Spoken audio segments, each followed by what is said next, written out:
Lafcadio, the Lion Who Shot Back. Chapter 8. Now, it was just about 5 o'clock when your Uncle Shelby came out of the barber shop with the lion, and I noticed that the lion was looking at me in a hungry sort of way. So I said, "How about having a bite of supper with me?" And the lion said that he wouldn't mind. So I took him to a very nice little restaurant over on 57th Street. "I think you will like the food here," the waiter said. "Everything is very delicious." "Well," said the lion, "it doesn't look so good to me, but if you say so—" "Stop! Stop!" cried the waiter. "You're eating up the menu." "Oh my," said the lion. "I'm sorry, but you said that everything was delicious, so—" "My dear lion," the waiter said, "I was speaking only of the food. The menus here are not tasty at all. And also, I might add, eating a menu is not at all good taste." "Maybe not," said the lion, "but it is still better manners than eating up a waiter." "I guess he's right there," said the waiter with a big smile. "But now, gentlemen, how about some nice lamb chops with a baked potato and some string beans, and then some chocolate pudding with—" "I want a marshmallow," said the young lion. "A marshmallow?" said the waiter. "We don't serve marshmallows here. This is a very fancy said the lion. "Yes, sir," said the waiter, and he hurried off to the kitchen. And in a few moments he came back with a beautiful marshmallow on a flaming sword. You can even see the lion growling. "Ah," said the lion, "a marshmallow at last! At last a marshmallow! At last a marshmallow!" You can see how nervous and excited he was. And he picked up the marshmallow. "It's as light as a feather," he said. And he put the marshmallow on his tongue. "Oh, it's crispy on the outside," he said. And he bit into it with his big teeth. "Oh, it's creamy on the inside," he said. And he chewed it up. "Oh," he said, and he closed his eyes and smiled. And he swallowed it. "It's delicious," he said. "It's better than rabbits any time."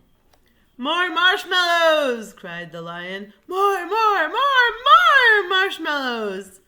"Yes, sir," said the waiter. And he hurried off and he brought the lion a whole platter of marshmallows.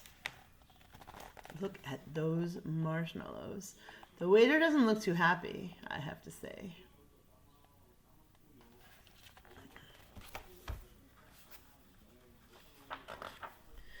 "Delicious," said the lion.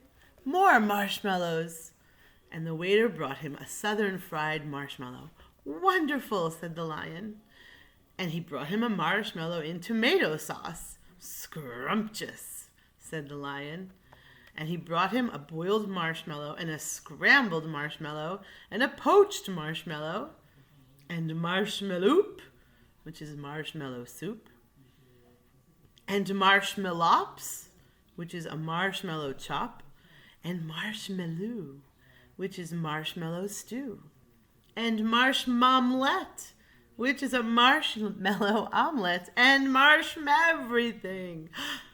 And do you know what the lion ate for dessert? Wrong. He ate his napkin.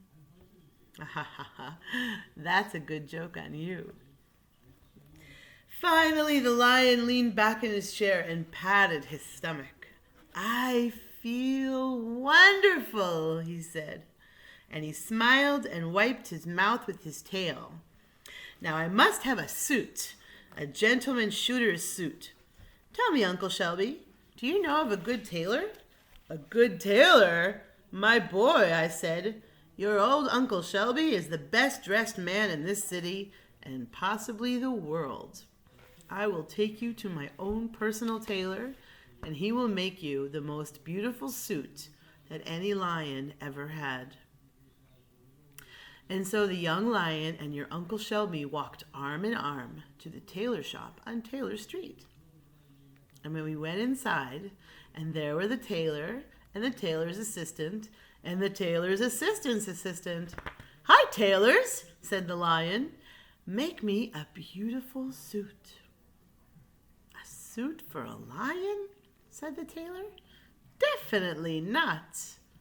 "Absolutely not," said the tailor's assistant. "Definitely not," said the tailor's assistant's assistant. "Growl," said the lion.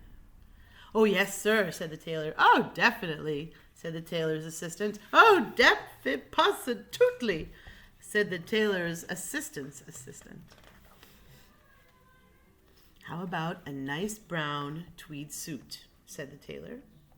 "How about a lovely blue gabardine suit?" said the tailor's assistant. "How about a beautiful purple and yellow suit with red polka dots and a vest to match?" said the tailor's assistant's assistant. And the lion tried on some suits. "I don't like them," said the lion.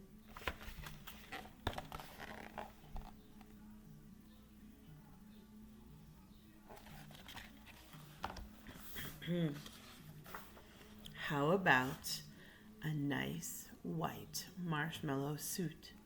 said the lion. "A marshmallow suit? Why, that's silly.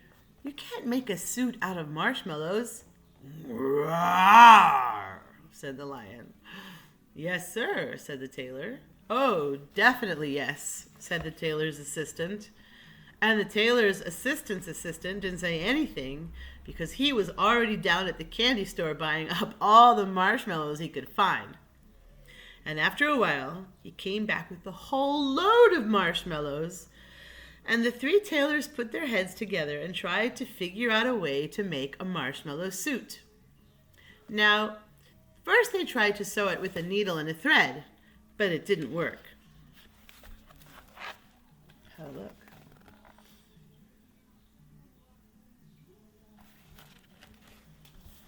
I wonder what they're going to do. And then they tried to sew it on the sewing machine, but the sewing machine got all gummed up with marshmallow. And then the tailor's assistant's assistant got an idea. So they stuck the marshmallows together with raspberry jam and made the suit. And they showed it to the lion. "How does it look?" they asked. "Delicious," said the lion. "Now I really am a dandelion. Except it looks just a bit lumpy. Maybe you'd better iron the wrinkles out." "But you can't iron marshmallows," said the tailor. "Marshmallows will..." "Growl," said the lion. And the tailor's assistant brought an iron, and they began ironing out the marshmallow suit right on the lion. And do you know what happened? Of course you do. The marshmallows melted all over the lion until he was covered from head to toe to tail with sticky, icky, drippy, runny, gummy, gooey, goopy melted marshmallows. And the marshmallows dripped into his eyes, and he couldn't see. And they dripped into his ears, and he couldn't hear. And they dripped into his mouth, which he liked very much. And your good old Uncle Shelby had to lead the poor lion out of the tailor shop and back to the hotel to get him a hot bath as quickly as possible. Let me tell you that tailor and the tailor's assistant and the tailor's assistant's assistant seemed very happy to see us go. And I believe they are still a bit angry with me for bringing a lion into their shop to buy a marshmallow suit. Chapter 9.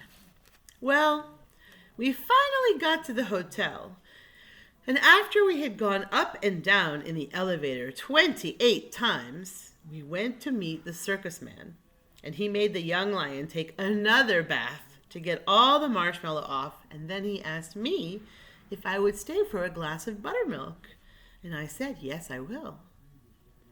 So the lion and the circus man and I sat around until very late, drinking buttermilk and telling jokes and smoking big black cigars and singing the marshmallow song, which is really not too bad a song once you've had a few glasses of buttermilk.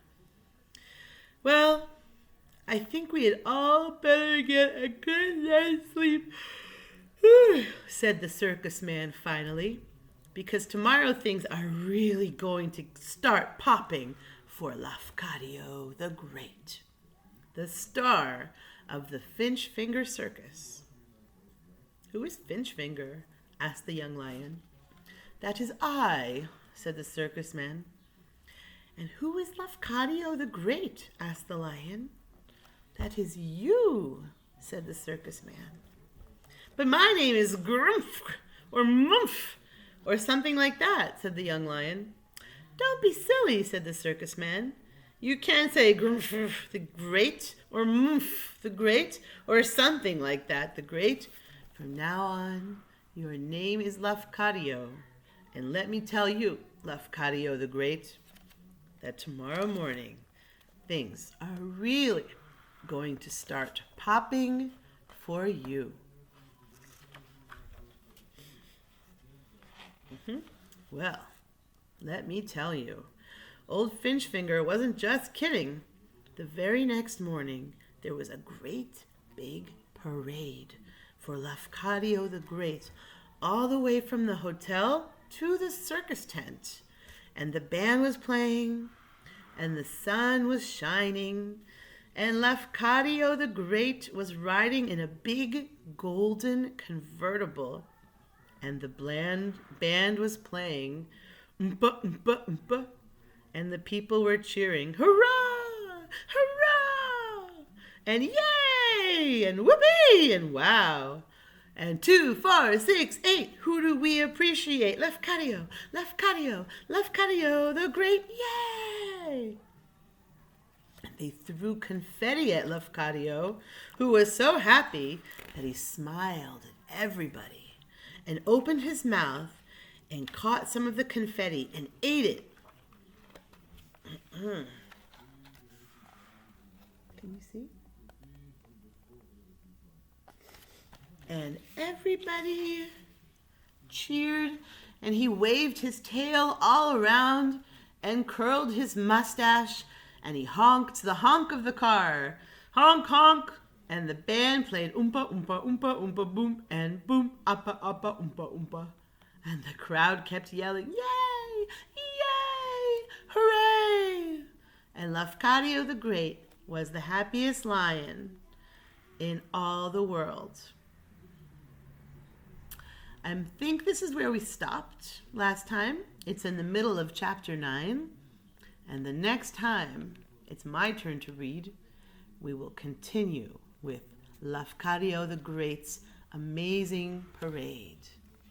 Bye.